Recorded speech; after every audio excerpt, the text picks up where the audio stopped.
नमस्कार मित्रांनो, फवारणी पंप वाटपास सुरुवात झालेली असून तुम्हाला काल SMS आलेले आहेत।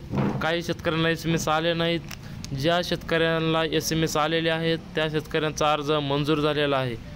तर मित्रांनो, त्यासोबत तुम्हाला जर SMS आला असेल तर तुम्हाला पुढे करायचं काय ते तुम्हाला मी या व्हिडिओमध्ये सविस्तर अशी माहिती सांगणार आहे।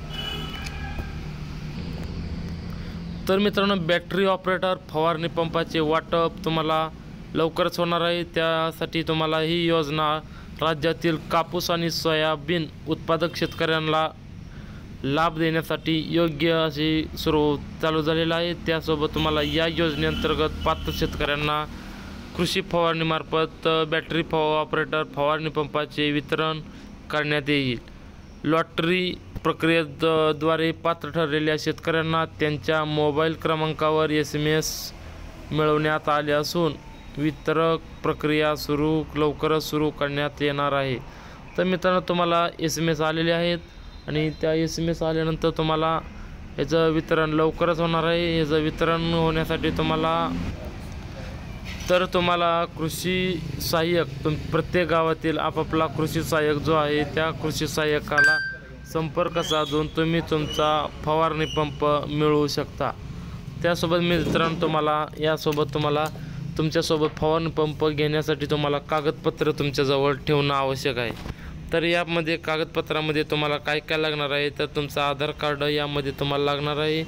त्यासोबत तुमचं बँक पासबुक देखील तुम्हाला इथं लागणार आहे।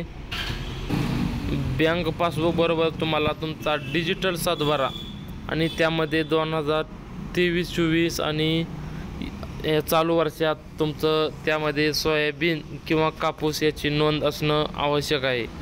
तर मित्रांनो, तुमचं जर सोयाबीनची जर नोंद सातबाऱ्याला जर अजूनही नसेल, तुम्ही चेक करा। डिजिटल सातबारा तुम्ही काढा, तुमच्या सातबाऱ्यावर त्याची डिजिटल सातबाऱ्यावरती नोंद आहे का नाही ते चेक करा। नसेल तर तुम्ही तात्काळ लवकरच आजच्या आज ई-पीक पाहणी करून घ्या। त्या ई-पीक पाहणीमध्ये तुम्ही तुमचा सातबाऱ्यावरती तुमचं पीक तुम्ही लावू शकता। तर मित्रांनो, याबद्दल अजून काही अपडेट जर पाहिजे असेल तर तुम्ही कमेंटमध्ये सांगा आणि आपला व्हिडिओ कसा वाटला ते आपल्याला नक्की कमेंटमध्ये सांगा। धन्यवाद।